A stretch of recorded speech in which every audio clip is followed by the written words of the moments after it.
wa yassir li amri wahlul 'uqdatam min lisani yafqahu qawli. Anak raja membeli minyak. Minyak dibeli untuk berkusuk karena ibu-ibunya banyak, bapak-bapak pun tak berani masuk.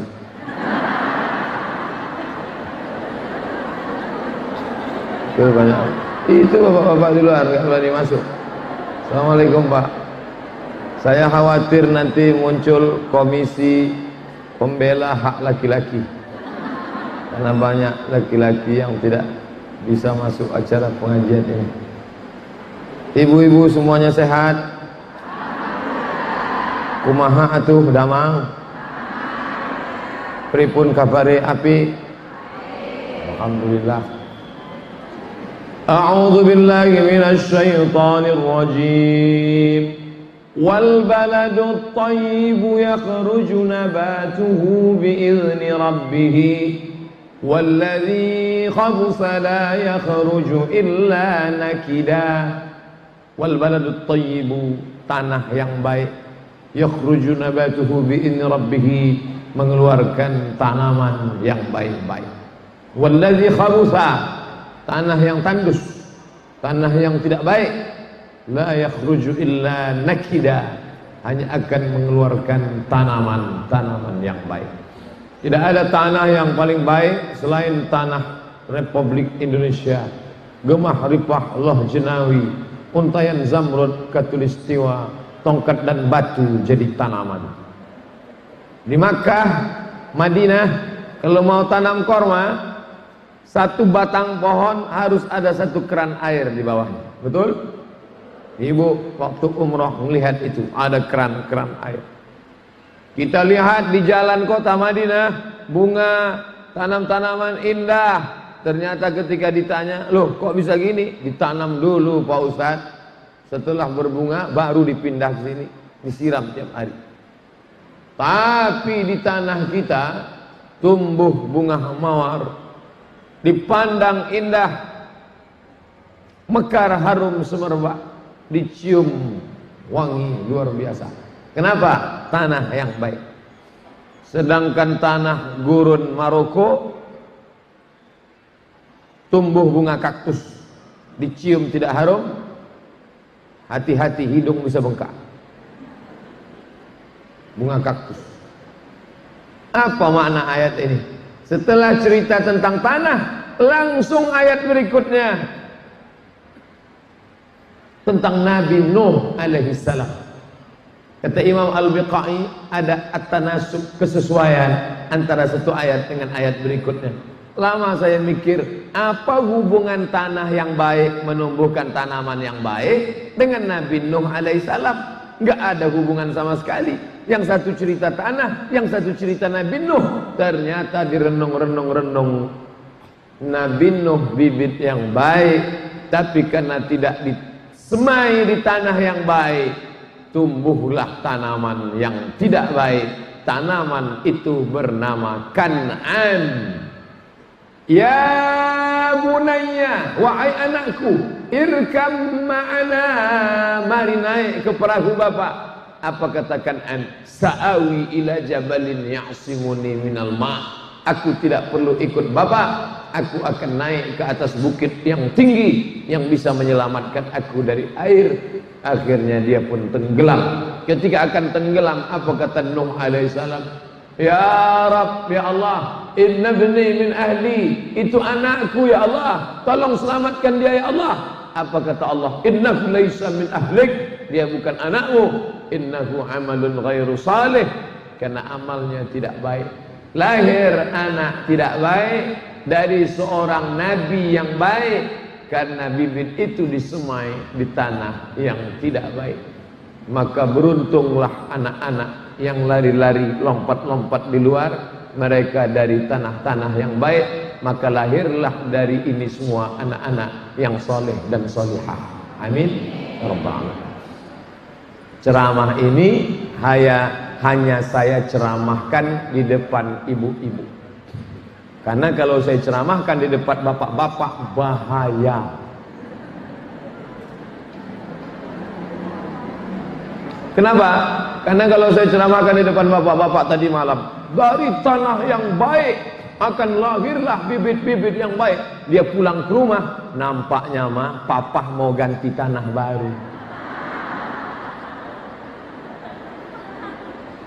Bahaya. Makanya ini hanya ceramah untuk ibu-ibu. Supaya apa? Ibu-ibu memperbaiki diri, yang gadis yang belum nikah supaya hijrah, yang sudah punya anak tetap perbaiki jiwa, raga, iman, ilmu, amal, maka insya Allah anaknya pun akan baik-baik.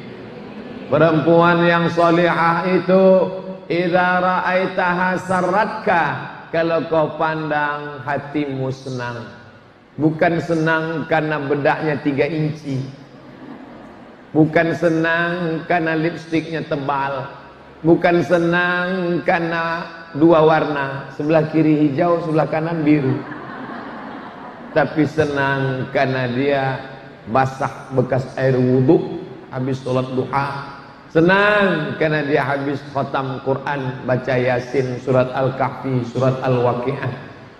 Idza amartaha ata'atka, kalau engkau ajak dia patuh.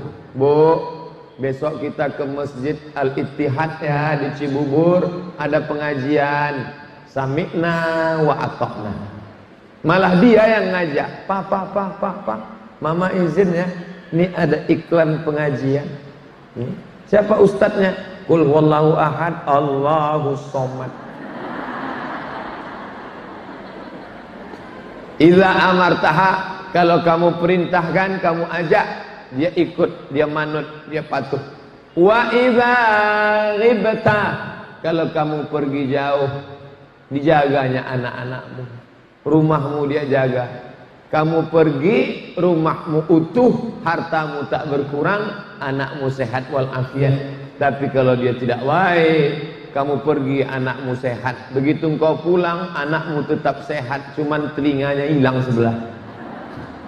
Engkau pulang, kulkasmu dia jual. Jangankan mobil, kulkas dia jual. Kenapa?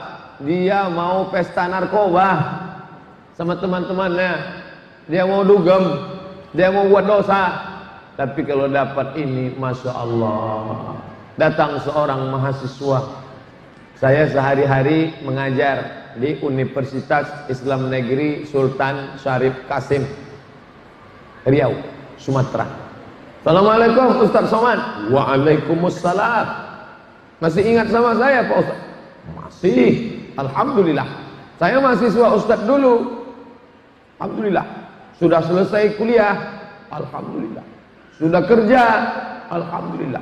Belum nikah. Na'udzubillah.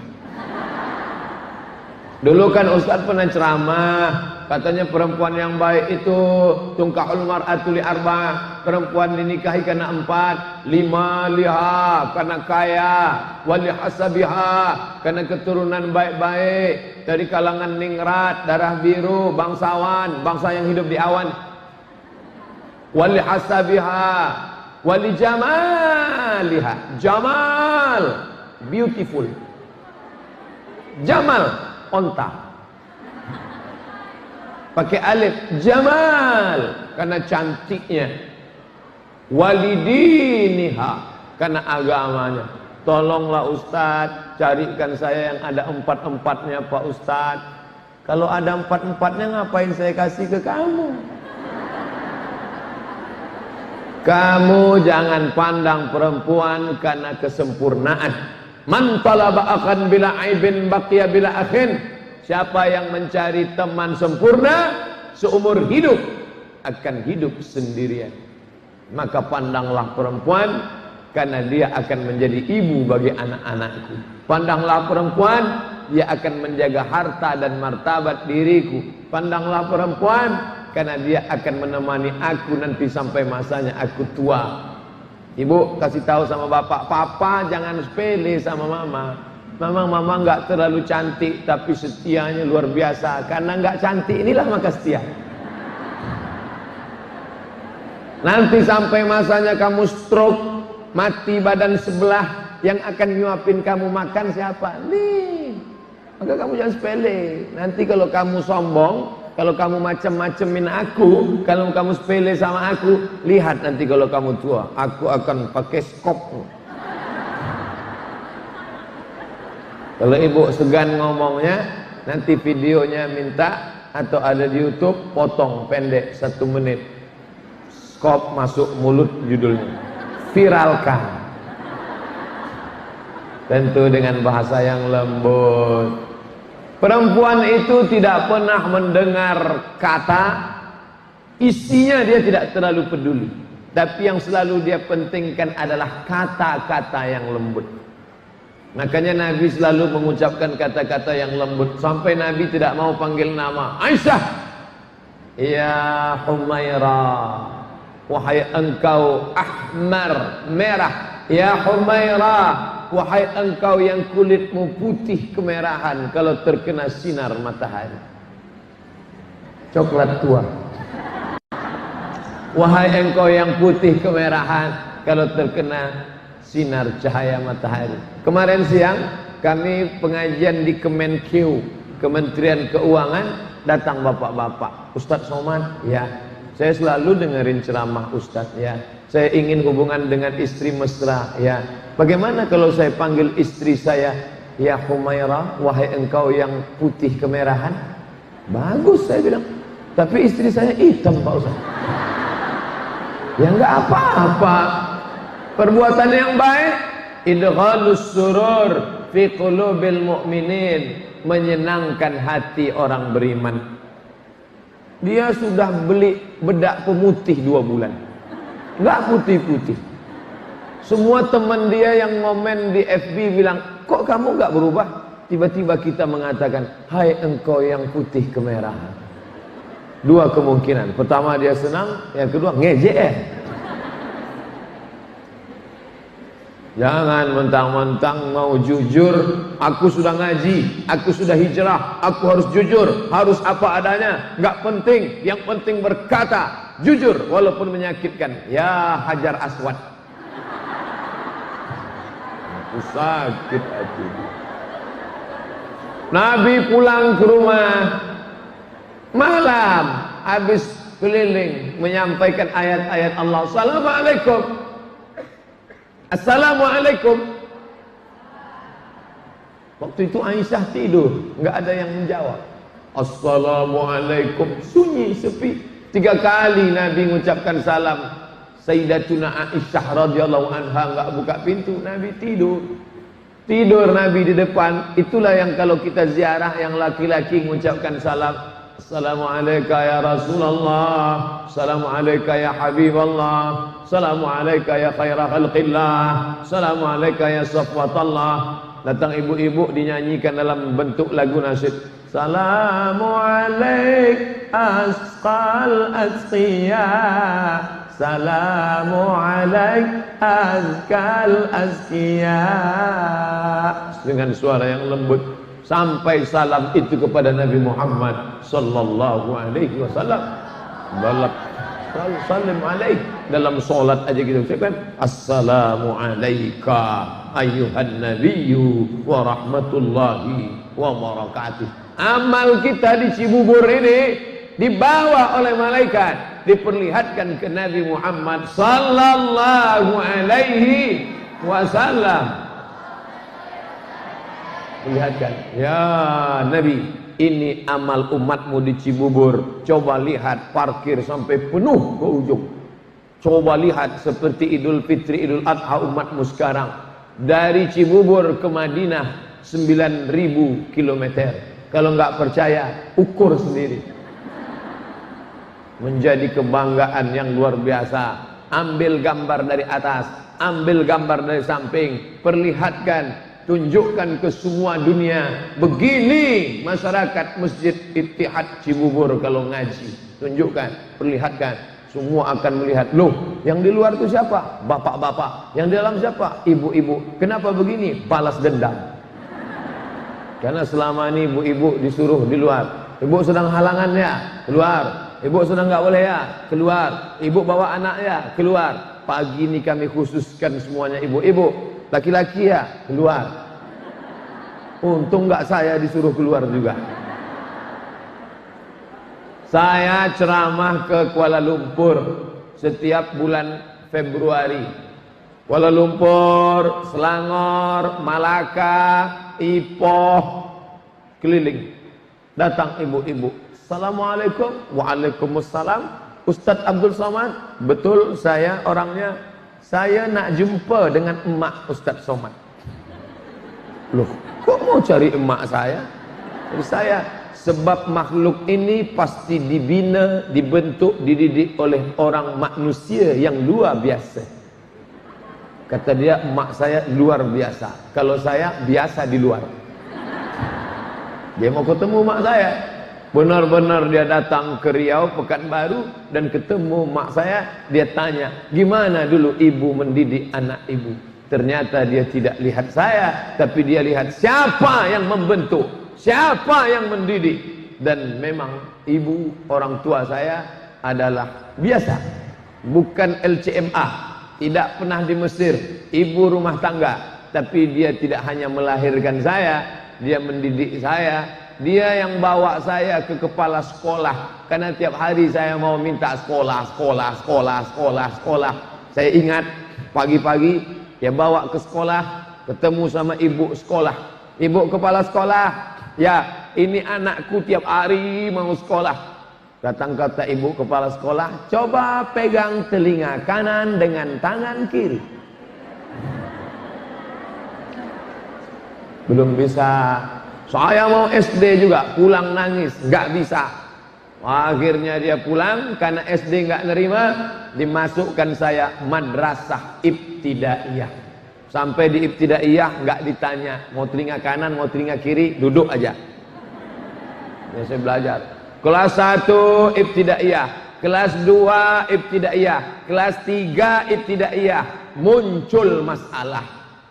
Karena di ibtidaiyah hanya tulis Arab Melayu, Arab Pegon, Arab Jawi, tapi nggak bisa baca A, B, C, D, E, F, G. Ketika disuruh tulis Latin nggak bisa. Kata paman saya, ini anak bermasalah. Ntar dia mau masuk SMP gimana? Masa cuma bisa tulis Arab Melayu? Akhirnya pergi lagi ke SD. Bu, kepala sekolah SD, ya bisa nggak anak ini lompat langsung kelas 4? Kita usahakan. Kepala sekolahnya perempuan juga. Emak saya perempuan. Kepala sekolahnya perempuan. Saya dibawa ke sekolah itu, masih ingat guru yang baik, ibu saya di sekolah itu. Kemarin waktu Idul Fitri saya datang ke rumahnya, saya cium tangannya, ibu sehat, alhamdulillah. Padahal dulu kepala saya dijedutin ke papan tulis. Ustaz nggak sakit hati? Enggak, cuman ingat aja dikit. Masih hidup, umurnya 70 tahun. Kepala sekolah saya, ibu perempuan. Mereka adalah orang-orang luar biasa yang membentuk kita hari ini. Mau ngaji, kamu saya bawa ke guru ngaji, ke surau. Assalamualaikum Ustaz. Waalaikumsalam. Ini anakku Ustaz, namanya Abdul Somad. Ini beras Ustaz, 1 kaleng untuk guru ngaji. Ini rotan Ustaz, ujungnya dibelah 4. Nanti kalau anakku nakal, pukullah dia. Aku ikhlas dunia akhirat. Saya sangka basa-basi. Mbak taunya serius. Begitu mak saya pulang, yang lain ribut semuanya. Wah, begitu semuanya tamu pergi, datang guru ngaji ngambil rotan. Ya pukul semua. Yang baik, yang ribut, semuanya kena. Saya enggak ribut, saya memang dari kecil dah baik. Semuanya kena. Pulang ke rumah ngadu, mak, tadi guru ngaji mukul. Pakai apa? Pakai rotan yang mak kasih itu. Itu sakit. Apa kata dia? Mau aku tambah lagi. Pendidikan yang luar biasa itu mendidik kita menjadi manusia-manusia. Alhamdulillah. Saya tidak katakan saya berhasil profesor doktor, enggak. Paling tidak saya enggak pernah pakai narkoba, saya enggak ngelem, saya enggak berzina, saya enggak pacaran, sampai kuliah 4 tahun di Al-Azhar di Mesir, tidak satu pun menjalin hubungan dengan perempuan. Kenapa? Karena jarak kampus laki-laki dengan perempuan 15 km.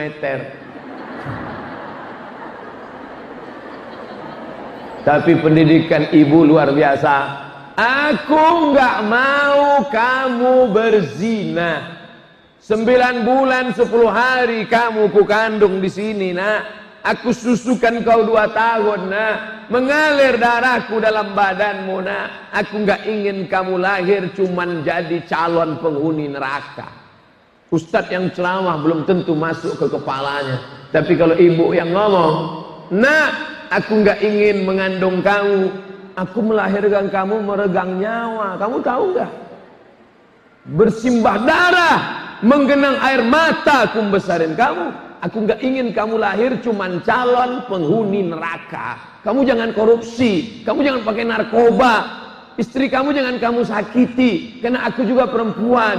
Perempuan jangan kamu ganggu, mereka itu ibumu, sama dengan adikmu yang perempuan. Itu masuk ke kepala dia. Dia katakan, ibu cerewet, nggak apa-apa. Ibu suatu hari buka HP-nya, lihat, kok nggak ada namaku ya? Aku kan ibunya. Lalu ibu penasaran, ibu miss call, keluar security kejam. Ibu nggak usah sakit hati.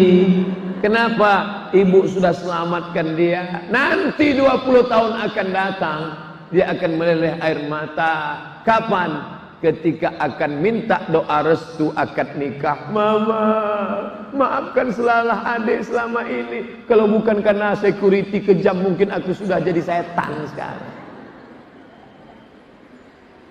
Meleleh air mata ibu duduk saat mendampingi anak. Ibu kok nangis? Anaknya kan sudah nikah, sudah ketemu jodoh. Nangis kenapa? Ini air mata kebahagiaan Pak Ustadz. Mohon maaf, Ustadz gak bisa bedakan mana air mata sedih, mana air mata bahagia.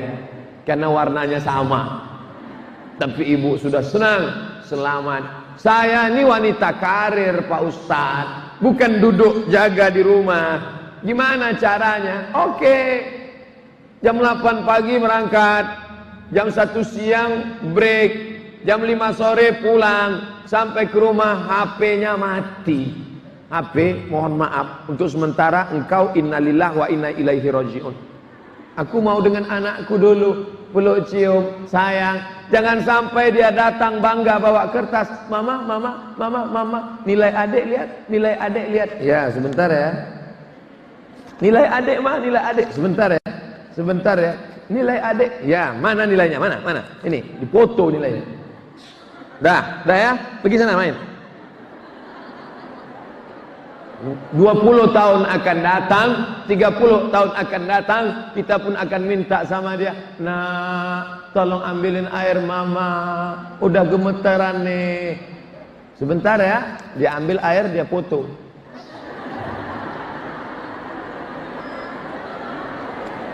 Berapa banyak ibu-ibu yang mestinya 6 tahun pertama dia memberikan kasih sayang total.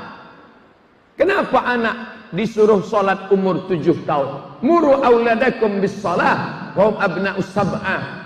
Anakmu suruh sholat umur 7. Kenapa 7? Karena 6 tahun adalah the golden age, golden emas, age, usia emas. 2 tahun pertama peluk cium susu, peluk cium susu. 2 tahun pertama. Sekarang 2 tahun pertama hubungan ibu dengan dia sudah putus karena ibu serahkan dia kepada Siti Al-Baqarah, sapi betina.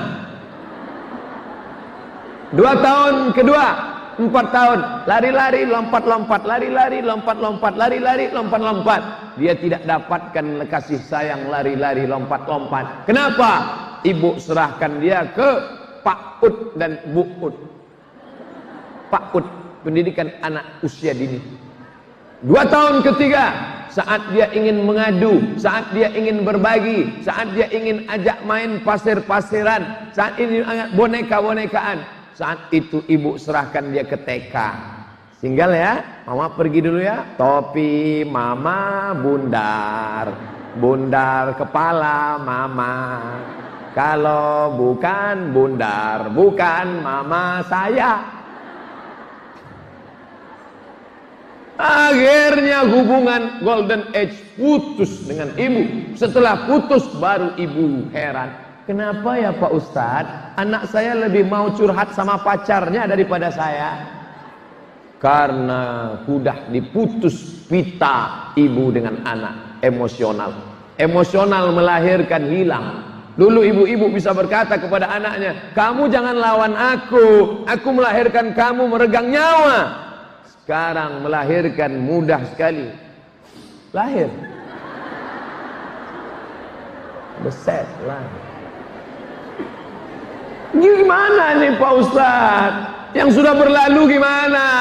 Masa mau dimasukin ke dalam lagi? Gimana? Yang berlalu apa boleh buat? Tai kambing bulat-bulat. Akan datang kita perbaiki hubungan, matikan HP, matikan, ajak ngaji, maghrib ke isya, TV mati, HP mati, kita bareng keluarga, bapak, papa, mama, anak duduk ngaji. Buka Quran kamu. Kapan terakhir ibu bacaan anaknya lihat nun mati ketemu dengan qab min qab qalqalah gimana bunyinya nak? Huruf sa gimana? Coba kamu baca sa. Letakkan ujung lidah di gigi atas.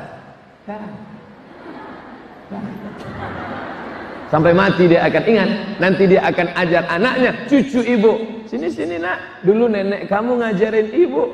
Letakkan dulu gitu.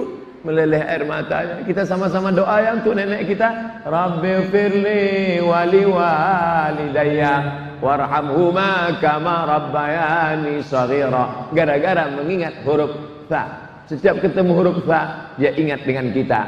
Ingatnya di mana? Ngaji. Ingatnya di mana? Saat sholat tahajud bersama. Ingatnya di mana? Saat iktikaf. Ingatnya di mana? Dulu saat dibawa jalan-jalan sana-sana, lari sana, lari sini. Saya selalu diundang ibu-ibu pakai grup rebana. Banyak saya hafal lagu-lagu nasyid. Pas kemarin menyambut jamaah haji, dari Padang Arafah terus ke Muzdalifah, bermalam di Mina, melontar 3 jumrah. Syarat rukun haji sempurnalah sudah, semoga menjadi haji mabrurah. Ustadz dengar di mana? Dulu emak-emak kita nyanyi. Sekarang lagu-lagu religi itu sudah hilang. Siapa yang menggantikannya? Keong racun kucing garong. Ibu sambil masak pagi untuk suami, pembantu ada, tapi lain rasanya kalau ibu yang masak. Pembantu mungkin motong-motongnya, ibu sambil masak. Salatullah salamullah ala taha rasulillah, salatullah salamullah,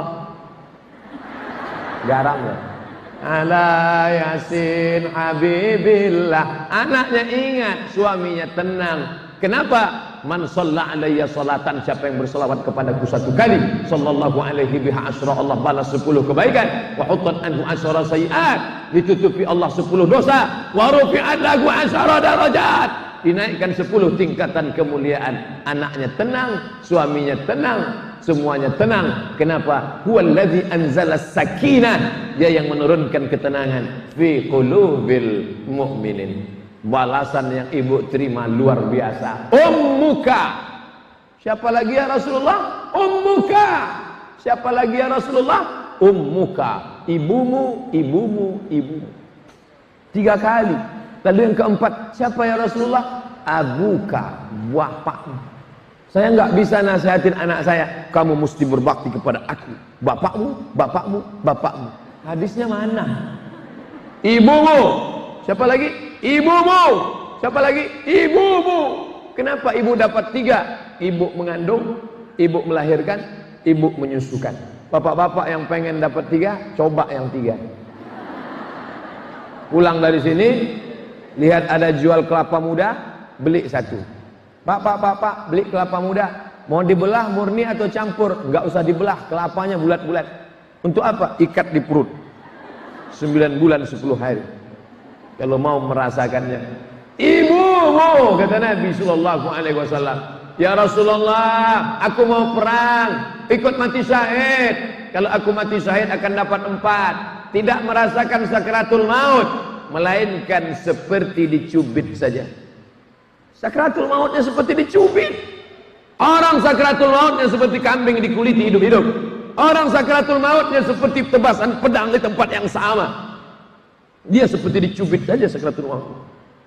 Tidak merasakan azab kubur, tidak merasakan hisab, masuk surga langsung. Tidak ada pakai transit, penerbangan langsung direct. Izinkan aku perang ya Rasulullah, aku mau mati syahid. Apa kata Nabi? Alaka min ummit, ibumu ada di rumah, emakmu masih hidup?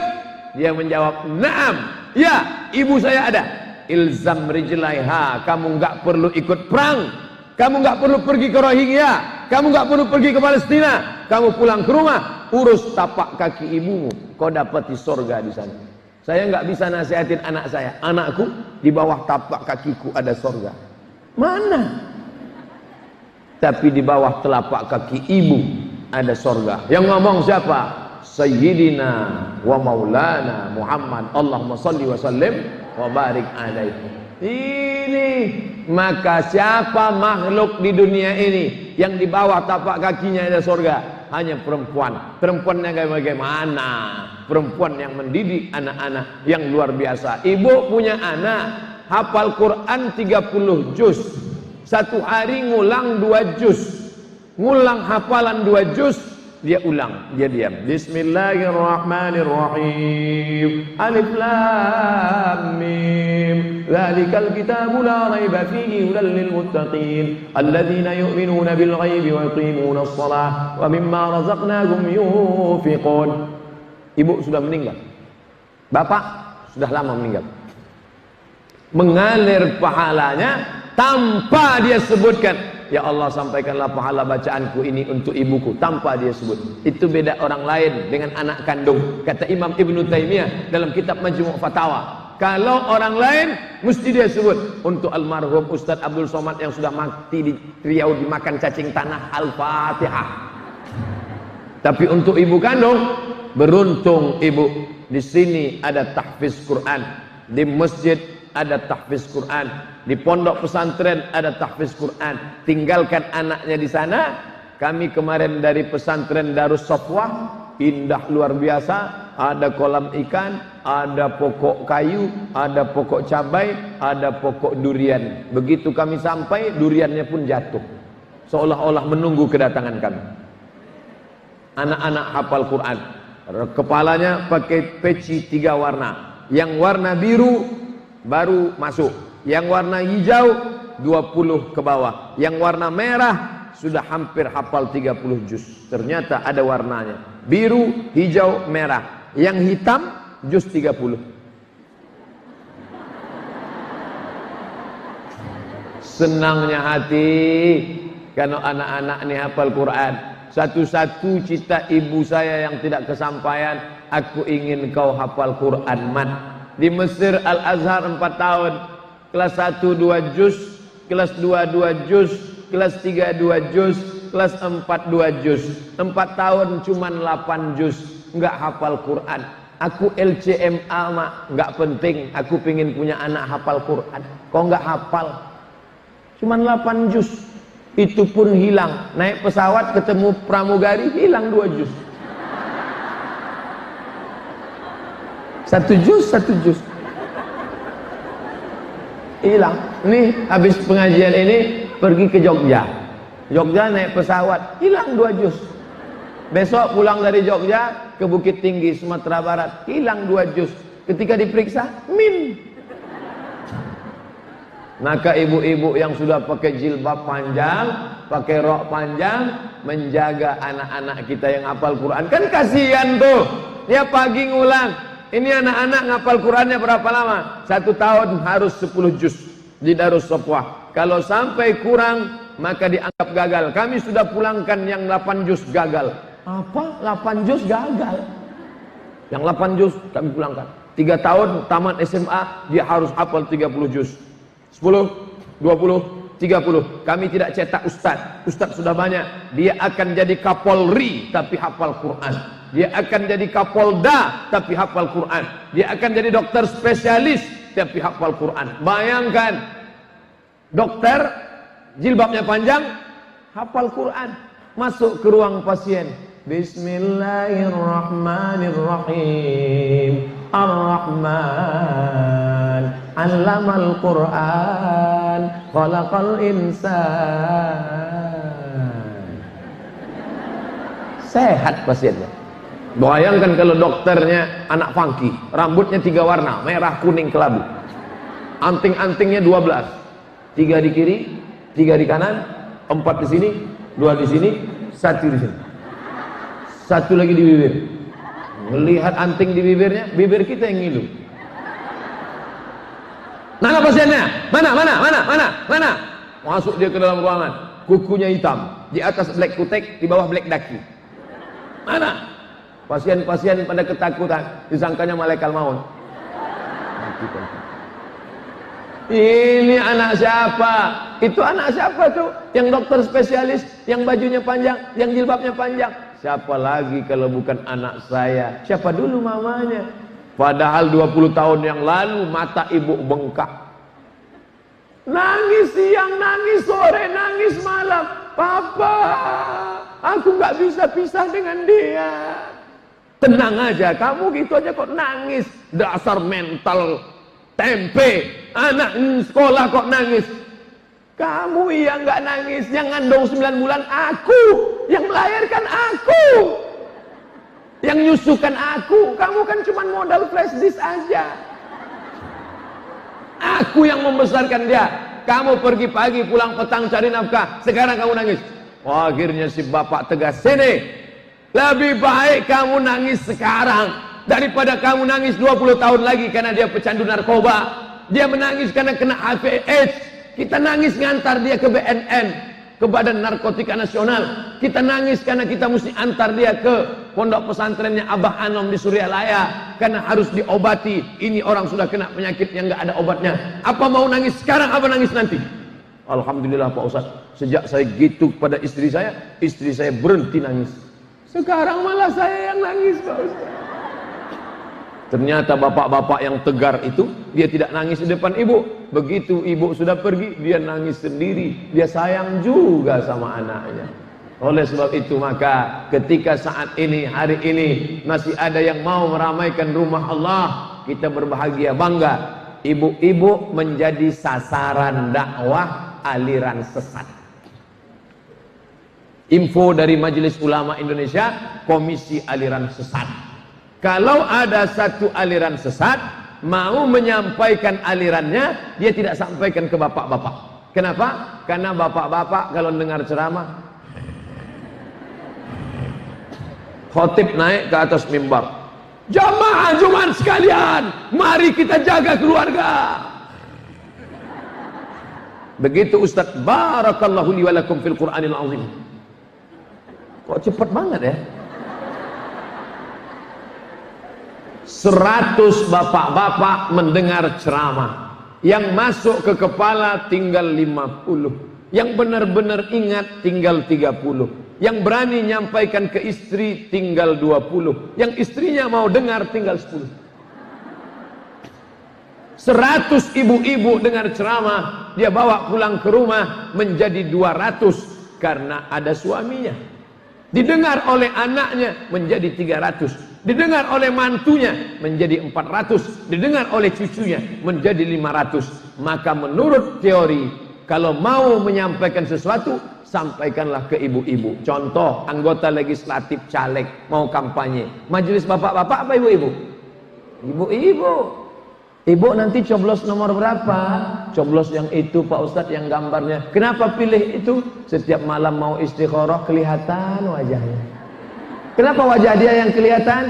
Dia udah ngasih surat Yasin 2, jam dinding 1, rebana gambar dia. Setiap dilihat ini, lihat wajahnya.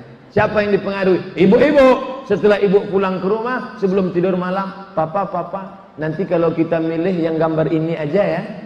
Ah, kenapa mama kurang setuju nih? Ini yang bagus, Pak. Kenapa? Dia udah ngasih surat Yasin 2, jam dinding 1, kain sarung yang capnya di belakang, coblos nomor 2. Ibu menjadi sasaran setiap aliran-aliran. Maka ibu mesti istiqomah buat pengajian. Ada divisi khusus kajian ibu-ibu pagi. Cuman ibu ini kan suka ada nyanyi-nyanyinya. Beda sama bapak-bapak. Kalau bapak-bapak tegas saja. Berikut ini pengajian ustaz. Panggillah ustaz-ustaz yang suka pakai nyanyi-nyanyi. Sebelum ustaznya datang, kita baca Asmaul Husna dulu ya, kata ketua panitia. Dari kita ke ngomong nggak tentu arah. Kita baca ya.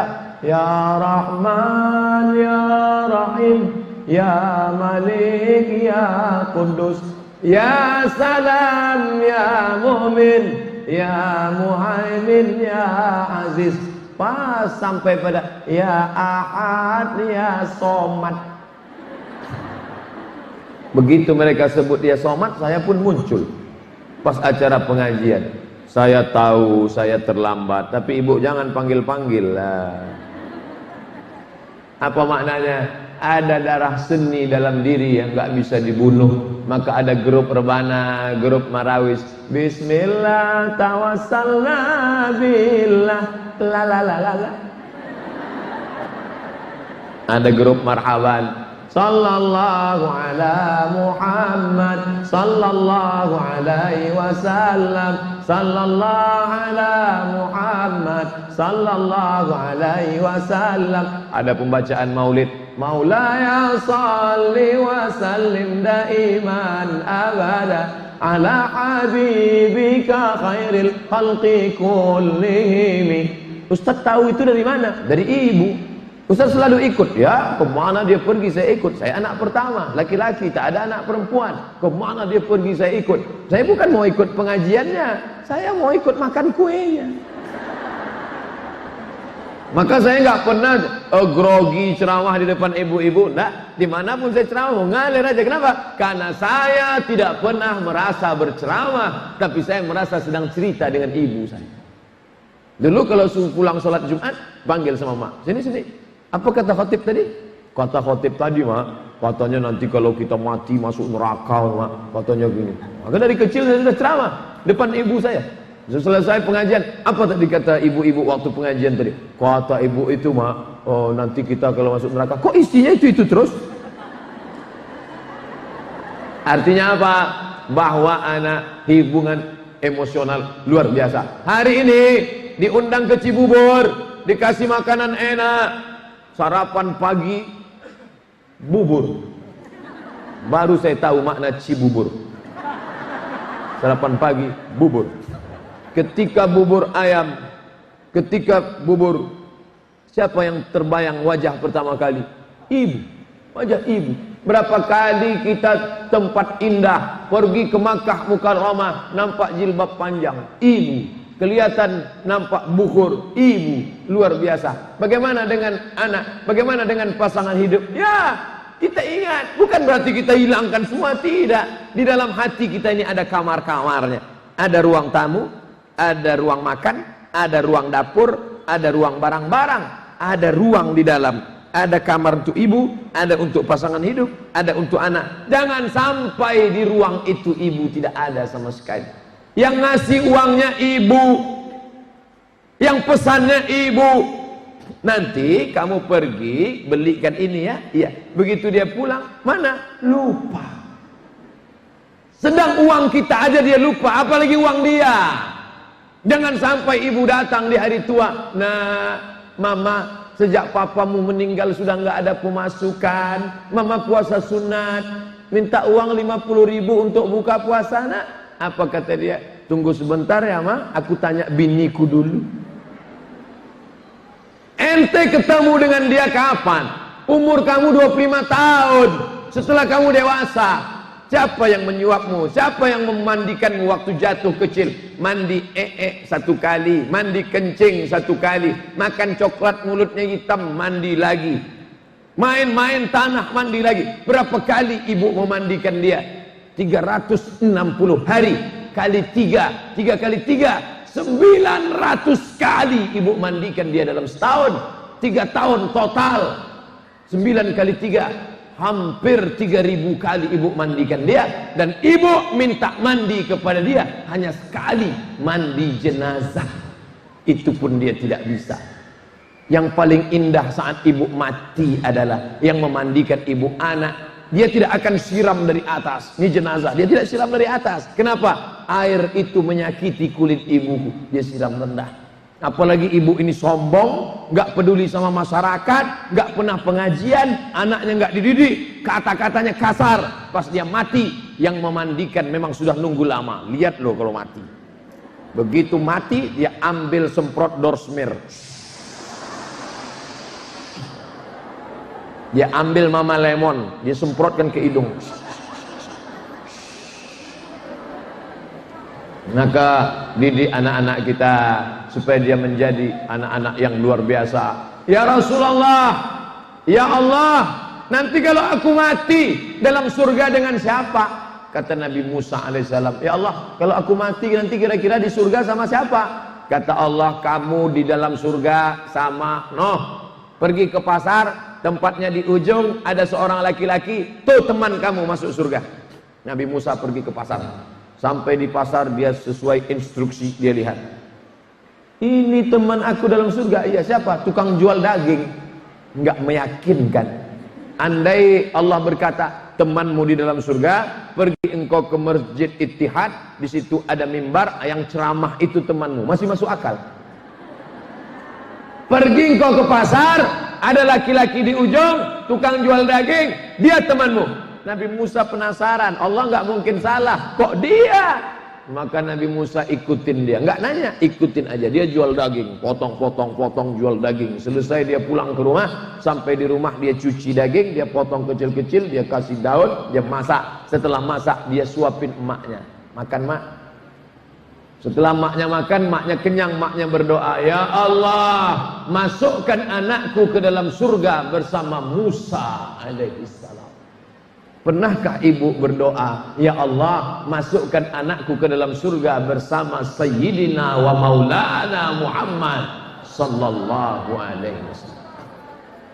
Kalau belum, nanti berdoa. Jangan sekarang. Kalau sekarang berdoa, saya masih ceramah nih. Nanti selesai makan siang, doa, ya Allah, cuman ada tambahan, masukkan anakku ke dalam surga bersama Nabi Muhammad. Ustadz Somad ikut juga. Bayangkan semuanya mendoakan. Nggak tahu entah dari lidah yang mana doa itu dikabulkan Allah. Ada seorang ibu yang tulus ikhlas mendidik anak-anaknya, dia sudah masuk surga duluan. Man ala salasa banatin, siapa yang membesarkan 3 anak perempuan, fa'addabahunna, dididik dengan baik, wa zawwajahunna, dinikahkan dengan orang baik-baik, wa asana ilaihinna, buat baik sampai mati, falahul jannah, surga bagi. Ya Rasulullah, 3, bagaimana kalau 2? Yang 2 pun masuk surga juga. Kalau 1, tambah 1 lagi. Mobil lewat, nampak ibu-ibu gendong anak di luar, anaknya lari, dia kejar. Dalam hati saya, beginilah emakku dulu waktu dengar pengajian 40 tahun yang lalu, ketika emak mendengar pengajian membawa anaknya. Kenapa dia tidak duduk di rumah saja? Karena dia ingin dengar pengajian. Kenapa dia tidak masuk dalam masjid? Karena dia ingin supaya tidak mengganggu pengajian. Berapa kali ibu itu diusir orang karena kita menangis saat akad nikah. Aku nikahkan engkau dengan anakku dengan mahar seperangkat alat sholat.